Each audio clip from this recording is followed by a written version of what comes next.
Hi everyone, my name is Maddie and today I am going to be showing you how to do a basic 3D animation in 3ds Max on cell division. So a little bit of background about me. My name is Maddie. I'm partnering with ArtLab to do a few video tutorials and demos to tell y'all a little bit about medical illustration and animation and that career path, and showing you all the different opportunities that is involved with. So I go to the University of Illinois at Chicago. I am getting a master's degree in biomedical visualization. I'll be graduating in May.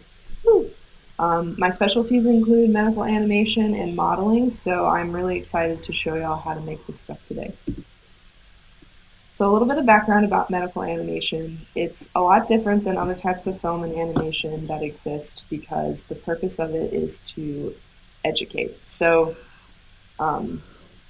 when you think about what you want to include in the medical animation, you want to make sure that you're hitting all the different aspects of the science that you want to talk about. So science is really static. It has a story, a narrative, and just like any other type of media. So a lot of the times medical animation is used for biological contexts and molecular interactions so that a person can understand what exactly is happening when, like in their normal daily life, they're not able to see that kind of stuff going on in their body. It gives them a view that they wouldn't normally have. So medical animation is really good for that, and they can also make things really pretty. So you get a good comprehension of abstract components and reorientations into space and interactions between moving objects that are really beneficial with this type of media.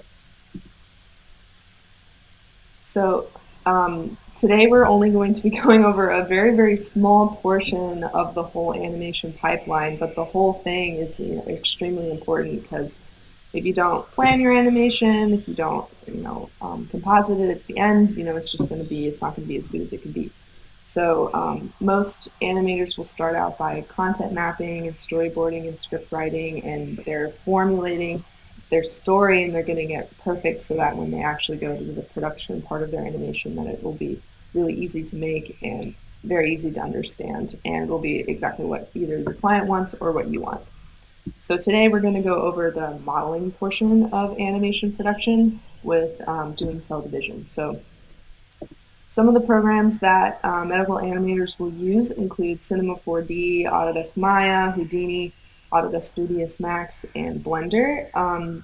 For my program and what I am used to using is Autodesk 3ds Max.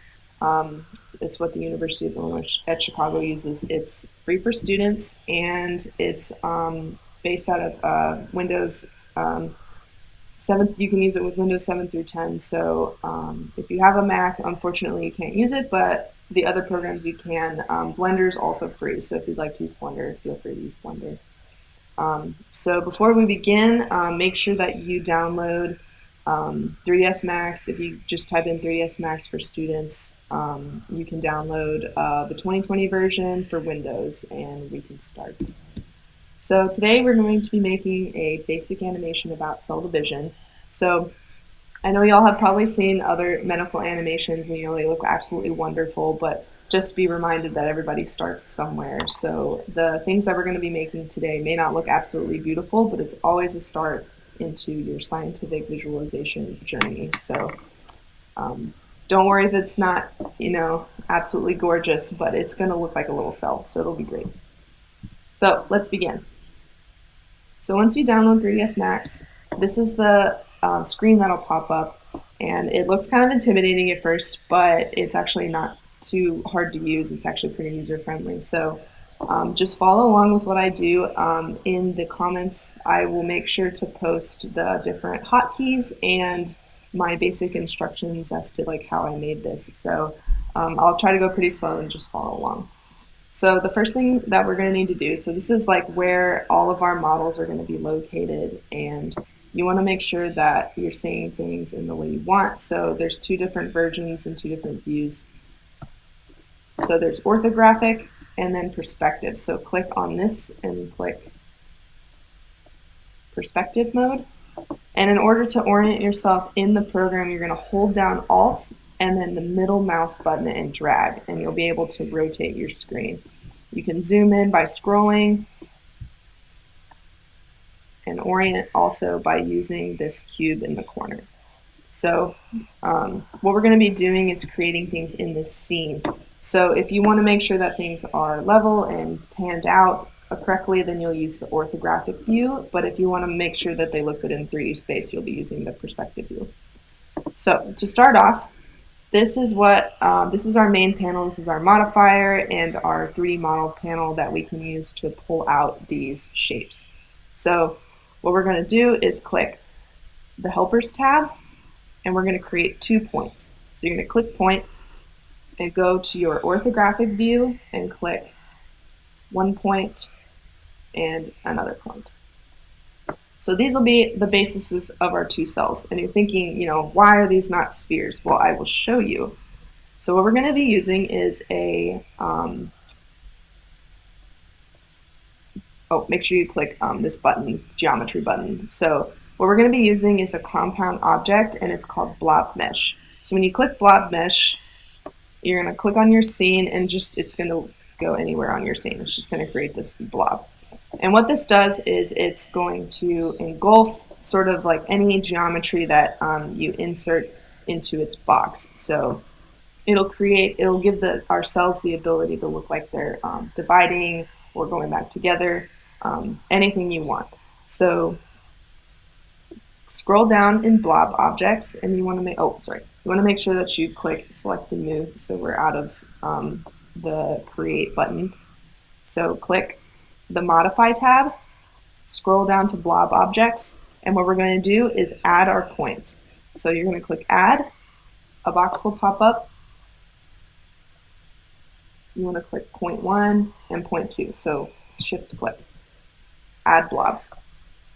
So now we have our 2 cells, but they kind of look a little bit geometric. So if you want to see what they look like with their default shading on them, so click wireframe and default shading, and you can rotate and look at them. So they look a little bit boxy, which is not what a cell looks like. So what we're going to do is increase this size up to about, let's say, 180. Oh, way too much. So our cells are like way too close together. So what we'll do is we'll click point 1.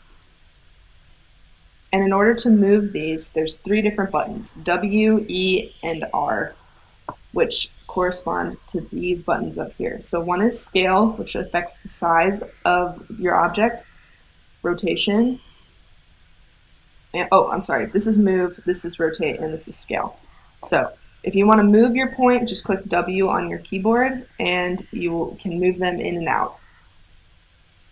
So you can kind of see how like the cell division would begin. You can sort of see like where the cell membrane would be getting close and then coming apart. So let's just move them basically right to where they don't really have any tension between them.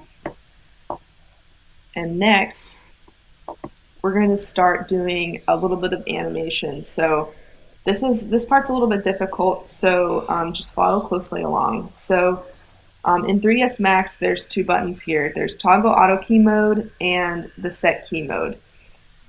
If you toggle on auto key, any movement that you make in your scene will make a key. It'll move things and it'll save it. So you just have to be careful, like when you're moving things, that you're not always on auto key.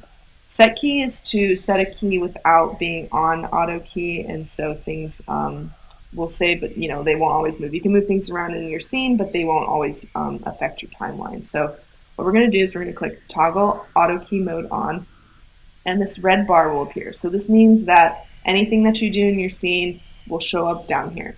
So we want our cell to start off as 1 cell, and then maybe around 50 frames it becomes 2 cells. So we're on point 1. We're going to click set keys. For point 2, we'll click set keys. And this creates a keyframe for those positions so that when it reaches 50 frames, they will be in these positions. So we're going to go back I'm going to pull the slider all the way back to 0 frames to create what the beginning was. So click back on point 1. I'm going to move it a little close together, and you can see that it created a frame down here. I'm going to click point 2, move it a little close together, and you can see over on this side that the points are almost close together. So you want them to be at the same spot, right? Because like when the cell is dividing, they're coming apart from one cell. So originally they were one cell. So now they're at the same position, and now when we move, the cell divides. But with this specific thing, blob mesh, the cell looks a lot bigger at the beginning, so we'll adjust that a little bit by changing its density.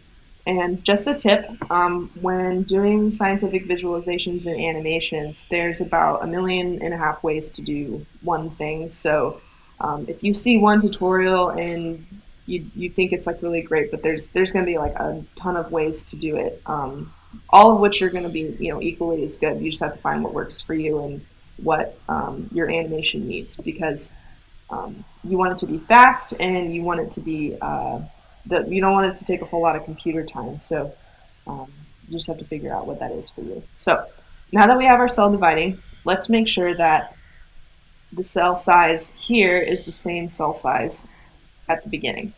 So keep on auto key. We're going to click on blob mesh.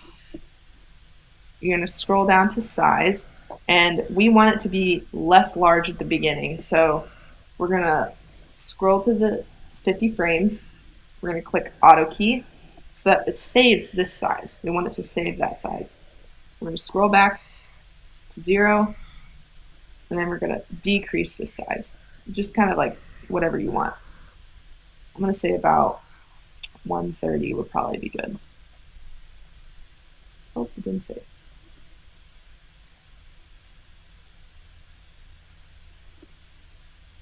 Increase that back up to where it was, about 180, 170.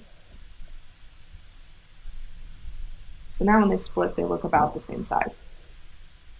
And it'll create these keyframes. And if you messed up and you don't like a keyframe, or if it's a little bit off, like if you made one right here instead of right here, you can right click on them and click delete key.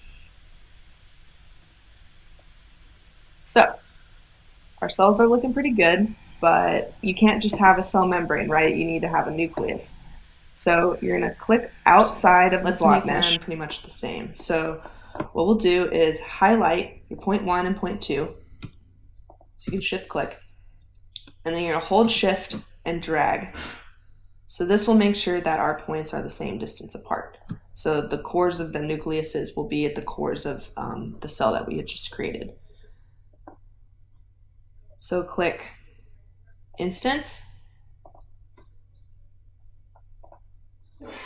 and we're going to create a second blob mesh.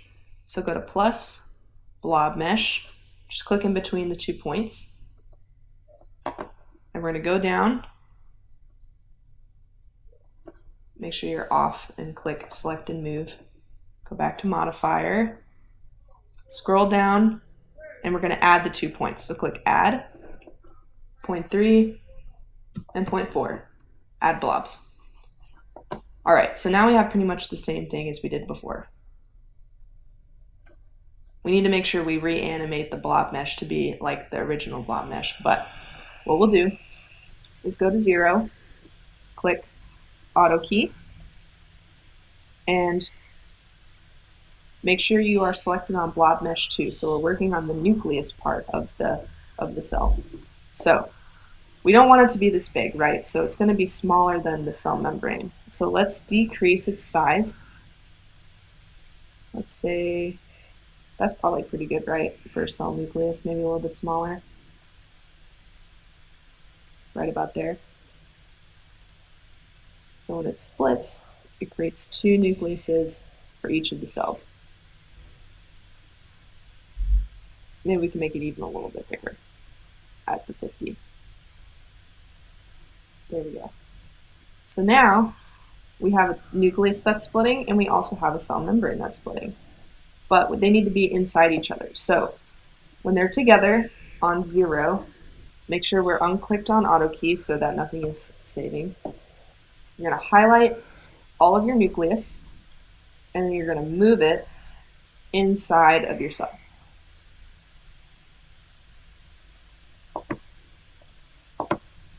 So now in orthographic view, you can kind of see how it's splitting, which is pretty cool. So now we have a basic cell that's dividing, but it kind of looks sort of plain right now. So let's add some materials to it. So in order to see kind of what's going on, in your viewport, you can click Alt-X and then click the blob mesh.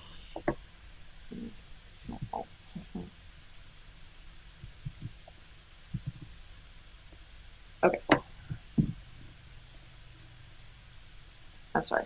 If you click blob mesh, make sure you're on blob mesh 1 and click Alt-X. And it'll make it sort of clear so that you can see through it. This is only in the viewport. This is not the actual thing that will render out.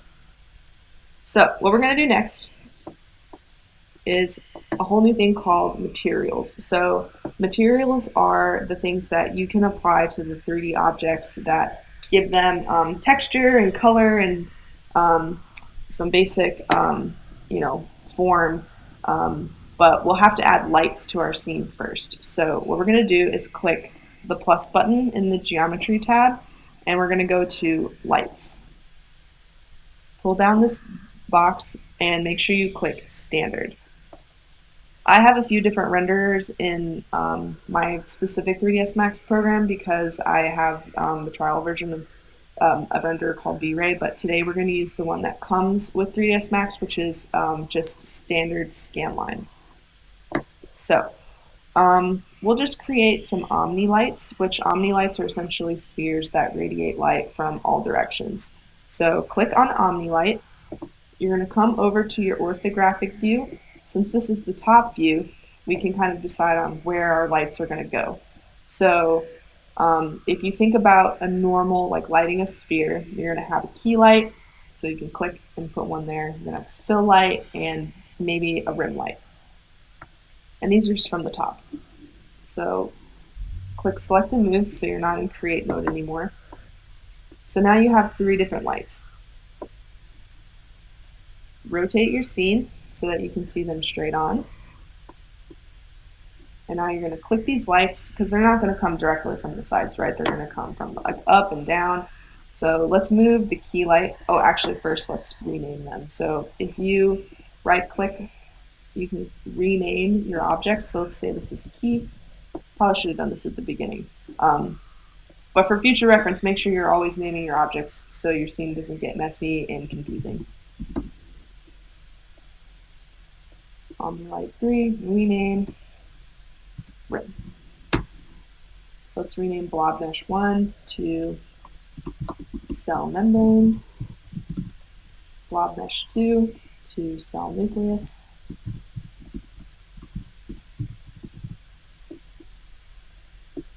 and the points 1 and point 2. So point 1, cell 1,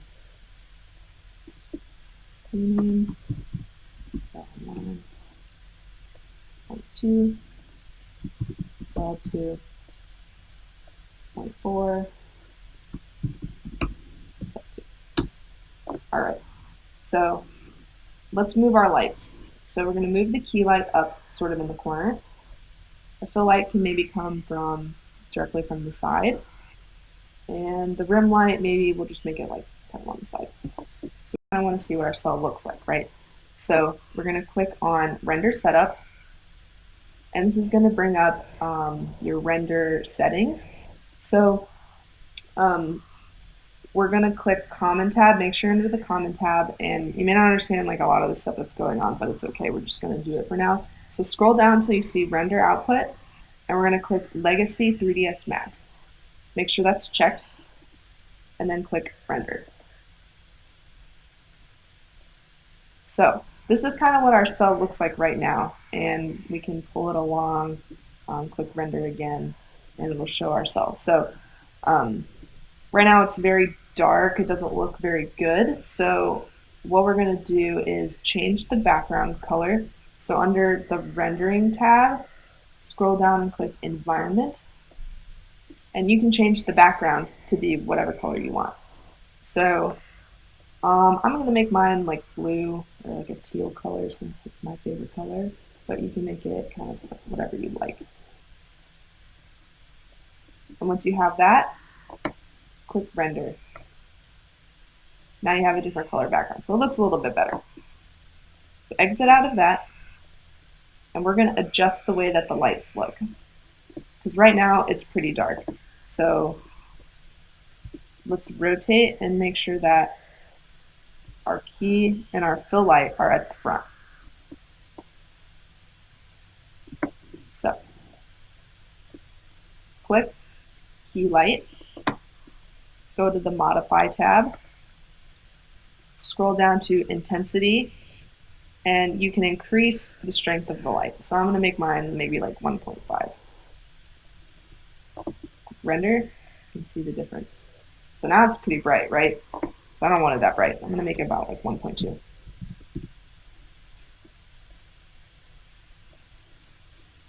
Still a little dark in the back, but we're going to do the fill light first. So click fill, do the same thing. You're in the modify tab, scroll down, change the multiplier. So I'm going to make it a little bit higher, about the same as the key light, maybe a little bit less. Render. So now the rim light's not bright enough, so click rim, increase that strength. I'm going to maybe make it like around 2. Sometimes you're going to have to move the lights to sort of figure out where they will best show up in your scene. So you can kind of see it right there. Make mine a lot brighter. Render. So now you can kind of see it has a basic rim light. But this is still pretty, plain and geometric, but it's working for now. So you can also change the color of your light by clicking on this. So I'm going to make mine like a really purpley color. So just a good rim light. And click OK. So now we have a good sort of rim light going on. So what we want to do next is sort of change the materials of our cell. So we're going to go to Material Editor. Now you're going to see a lot of sort of crazy things in here, so just bear with me and click on the same things that I do. So under Scanline, which is the render that we're using, we're going to click Standard Material and pull it out. So click and drag and drop it. So now that this standard material is what we're going to put on our cell. So in your list of objects, click Cell Membrane, right-click this, and click Assign Material to Selection. So it's going to assign this material to the thing that we have selected. Click, and then click Render. So now it has that material on it. So if you double-click, we can change the color. We can do whatever we want, but what I'm going to do is come up here and click, let's see. Type in thin wall refraction and a map will pop up, and you're going to click and drag to pull it out. So what this is going to do is it's essentially going to make the outside of our cell like a clear sort of material that like sort of looks like gelatin, so that it's kind of like what a cell is, right? You can see inside the cell. So you're going to click this node and you're going to drag it over to diffuse color. Click render. Wow, so now you can see the inside of the cell. It's pretty cool. So next, cells are not very circular, right? They kind of have like a little bit of bump to them. They're not completely uniform. So in here, there's something called a noise map. So type in noise. You're going to pull it out, go down here, and put it into bump. A bump map is essentially it's going to create a texture on this model without actually changing its geometry. So it looks like it's, has like a little bit of deviations in its membrane, but it's not going to actually increase our render time by too much. So double click noise, and this is where we're going to change our numbers. So in here, click render. You can double click on that to kind of see like what the texture will be. So I'm going to decrease mine to make it more bumpy. I'm going to decrease the size so that there's more bumps. So click render. So now you can kind of see that there's a few, there's a little bit of texture beginning. So I'm going to make it even smaller. Click render. Excellent. A little bit smaller.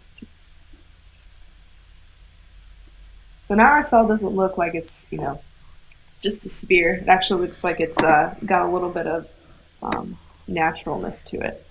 So what we're going to do next is we're going to create another material for the cell nucleus.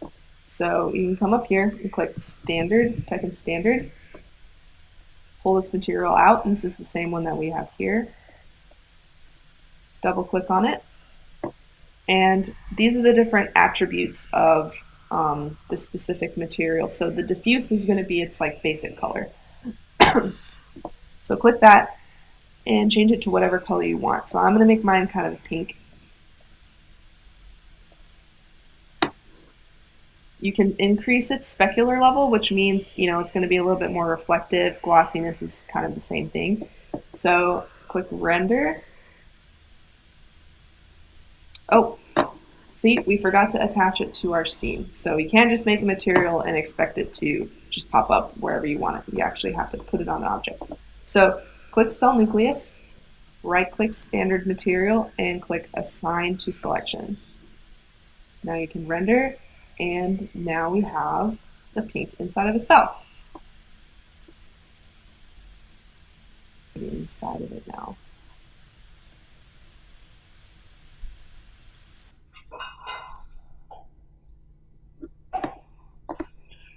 So in your material editor, you want to make sure that you double click thin wall refraction, and I changed the thickness offset all the way to 0, and make sure you check every nth frame instead of first frame only. Because if you check just first frame only in this viewport, you won't see the middle cell divide. So click every nth frame. So now, when the cells are divided, you can kind of see both of them inside. So now that all of our materials are, so now that we have our materials on our cell, we're thinking, well, it's just static, right? It's not actually moving yet. It's moving in our scene, but it's not moving in my viewport. Well, what we're going to do is we're going to render this out. So close this tab. We're going to come over here to render setup. Click it, and this is going to give us the ability to save our animation. So make sure that it says scanline renderer, production mode. You don't want to click any of these other things, just production. So we're going to click time output range. Now if you remember, we made our animation, we only made it to be 50 frames. So if we kind of want a little bit before and a little bit after, let's just say that we want to render out until about 60 frames. So we're going to go from 0 to 60. Area to render is going to be view, which is the viewport. This is going to be the size. So we want HD TV video, which is going to be, like the normal 16 by 9 proportions that you see on like YouTube or Vimeo or just like regular television. So if you come to your perspective tab, click Shift F. This will give you kind of an idea of what the viewport will be rendering. So you can make sure that your cell is in that scene. So get it centered. You can move around the scroll bar and make sure that it's animated and inside the frame. Okay, so make sure you click 1280 to 720. You don't really need this much detail. If you're doing like a test render for something, then you could do 480 by 720, but 1280 by 720 is good for now. So make sure Legacy 3ds Max file is clicked. These other tabs are for if you're rendering out files that have other types of files within them, like EXRs. So you can add different passes, which passes allow you to separate the file into its different types of things. So like you could take out a shadow pass, you could take out an ambient occlusion pass, you could take out a global lighting pass, and you composite them later in whatever program you're using to create a better looking picture than the one that you originally took out from your viewport. But for now, we don't need any of these things. So if you go to the Common tab, we're going to scroll down to Render Output, and we're going to click, check Save File, because otherwise it won't pop up. So we're going to save this for now on the desktop so that we know where it is. So create a file, new, folder, click, type cell division.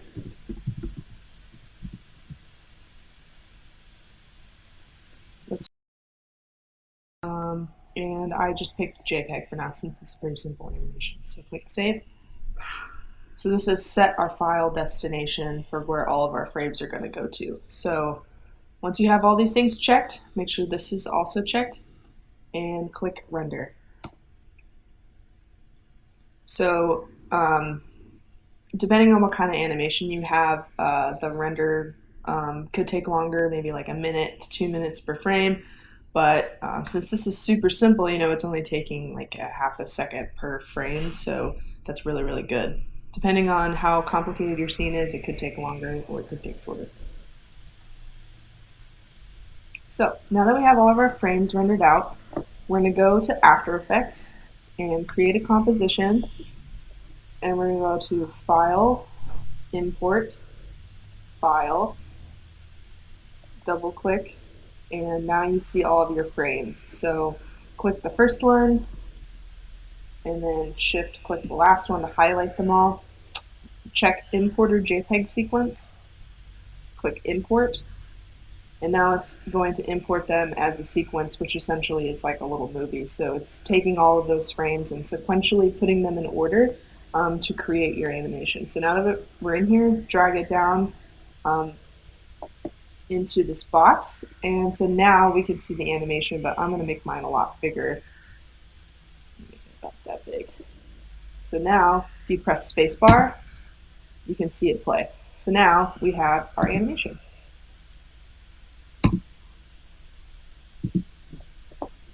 Awesome.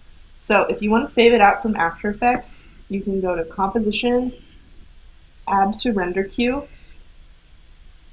You're going to click Cell Division AVI. Make sure it's saved where you want. So I'm going to save it on my desktop. Cell Division, Save, and then click Render. All right. So minimize After Effects, minimize 3ds Max, and you can go and find your Cell Division video.